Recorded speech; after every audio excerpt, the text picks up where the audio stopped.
Hey, it's Andreas, and I've been investing for over 10 years. Upon request today, we're gonna take a look at Dicot Pharma. This stock price that you're seeing is listed on the Frankfurt Exchange. It's a Swedish company.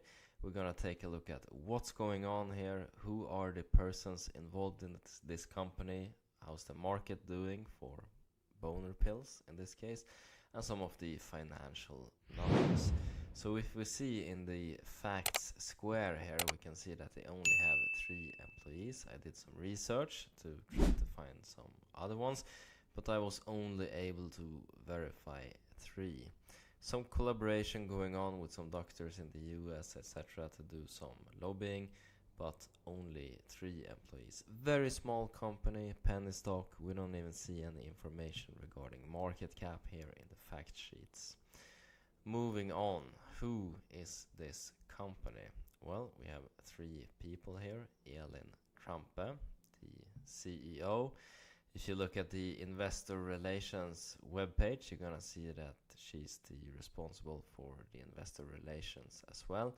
So in a small company, each person has many hats. But she seems to be in charge here of the business aspects and has some experience from pharmaceuticals here. Wasmia Pharmaceutical. She was the CTO before starting at Dicot. So I don't know too much about Wasmia Pharmaceuticals. It's new to me, but seems to be some experience from the sector at least. And she has over 1 million shares in this company. We see Björn as well here, CFO, doing the financial reporting, the controlling, making sure that the report that we're going to look at is done properly. 168,000 shares via a company, of course, for a tax structure. And then we see Charlotta Gaufin here. She seems to be the person responsible for developing the boner pill in this case. I can do some translation here to English real quick, because this is the most important person in the company. If you believe it's gonna succeed, well, they're gonna have to develop a product that's approved by the market, that's actually working. So Charlotta here has over 20 years experience of pharmaceutical development from Medivir, Biovitrium and Galderma, and 15 years of clinical trial development. She's been responsible for clinical development and project management in these roles as clinical test leader, program director, and head of clinical operations.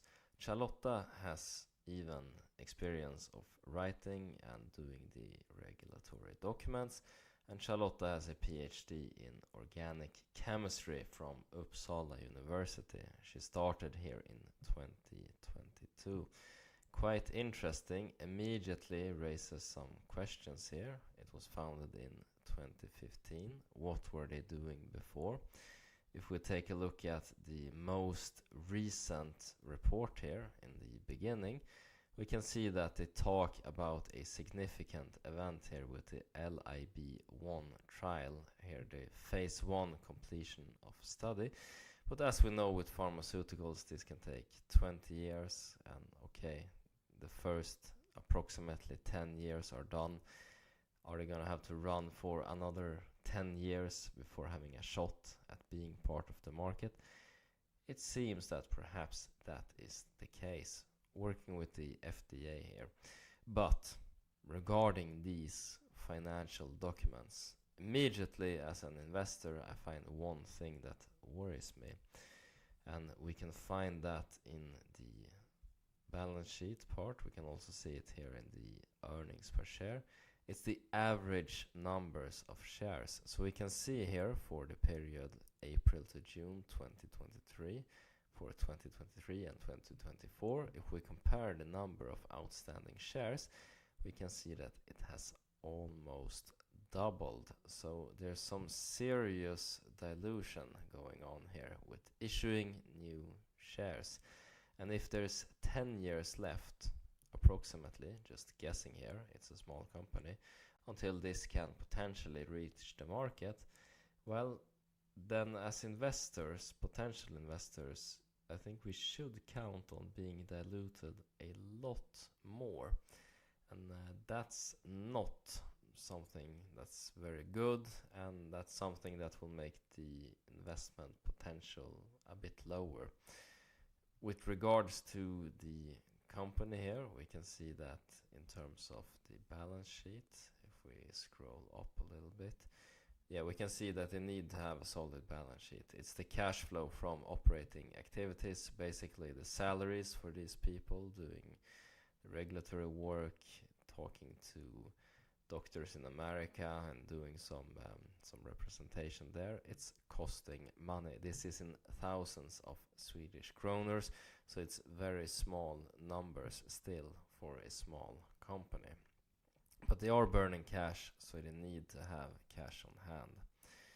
And if we look here, we can see that total current assets is quite low. So they're going to need to do some more funding. They're going to need to bring in more money to be able to continue to do development here. Current receivable, cash and bank balances, very low indeed. Just compare this number. This is also in thousands of Swedish kronor. Compare this number to the cash flow from operating activities here. We can see that they burn more in a year than they have in this period here, than they have cash on hand. So not very good if we look at the balance sheet. Some severe weaknesses going on. Perhaps that's why I learned the source from this stock was from a podcast where somebody talked about it.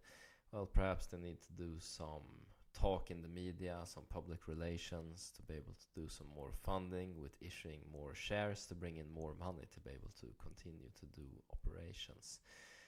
It's a huge market. Yes, I looked at some article here from The Guardian, but I don't need The Guardian to tell me that the market is absolutely massive. And Viagra, for those of you who have not heard about it, was one of the pillars, one of the cornerstones for Pfizer to be able to grow their business to be so huge. They were one of the companies that did the vaccine here in the COVID era, and they earned a lot of money from that, but they got their comeuppance here from this boner pill. It's a huge market, and apparently this pill don't work for everyone, and it's not been a lot of innovation, and the patent has run its course and basically expired. And we can see this with a lot of generic alternatives entering the market, such as Camagra, such as many other cheaper variants. However, this still causes a lot of side effects, and it still doesn't work on the entire market apparently. So there's potential for a huge market for this, especially if the effect is longer lasting and you don't have to take a pill every time and it lasts for days potentially. I think this is a very difficult stock to try to invest in. I think you have to have some knowledge in the pharmaceutical industry to be able to properly judge this. But just from looking at the numbers from the investor perspective and seeing how little cash is on hand, comparing that to how much they burn in a quarter, and just looking at, alright, we see this company, it's been around since 2015, 3 employees, and the new person here who's doing the research just entered 2 years ago. I think it's too much uncertainty for me, and this is not a stock that I will invest in. I think it's very gambly. It's huge potential, of course, but you have to ask yourself, do you believe that Charlotta Gaufin here will develop this new treatment and be able to replace Viagra, basically? That's the question, and I can't even make an educated guess in this case. And I see that, alright, the balance sheet is looking quite weak. I hope you enjoyed this video. I hope it helped answer some questions. And as always, hope you guys make a ton of money, whatever investments you decide to make. Take care now. Bye bye.